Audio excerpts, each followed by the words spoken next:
les chrétiens ont besoin de se retrouver. C'est un lieu où les chrétiens viennent prier ensemble, une communauté qui aime son prochain.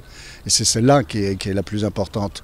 Mais bien entendu, elle doit s'accompagner aussi de signes concrets, et qui est la construction, le bâtiment d'une église, qui est la croix, la Vierge Marie qui est nouvelle aussi, qui a été installée en même temps que les cloches. Enfin, tous ces aspects-là qui sont nécessaires.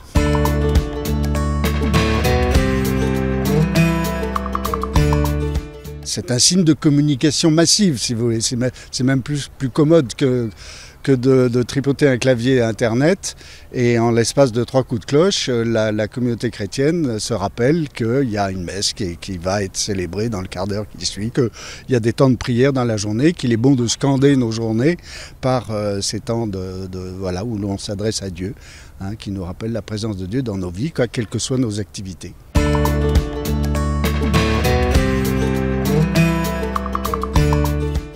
Alors c'est important que l'église soit visible dans un quartier comme le nôtre qui est multiethnique, donc avec des populations qui sont généralement récentes, installées de façon récente dans le quartier. On ne peut pas toujours les joindre pour des difficultés de langage, de communication, difficile d'aller retrouver ces gens là où ils sont, même s'il y a un effort de la part des paroissiens pour aller rencontrer les personnes d'origine étrangère qui vivent dans leurs immeubles.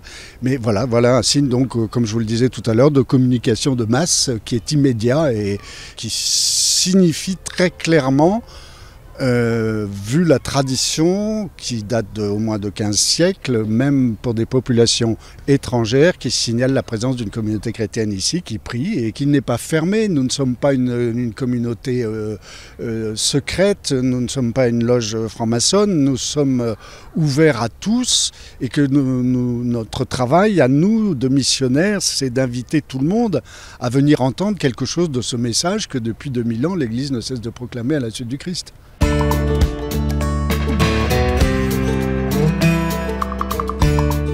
Le quartier a accueilli cette construction d'un campanile de façon il n'y a eu aucune difficulté. Les difficultés ont semblé venir des gens à qui on ne s'attendait pas, et plutôt parfois de la communauté chrétienne qui trouvait que finalement c'était assez confortable peut-être de vivre un peu caché.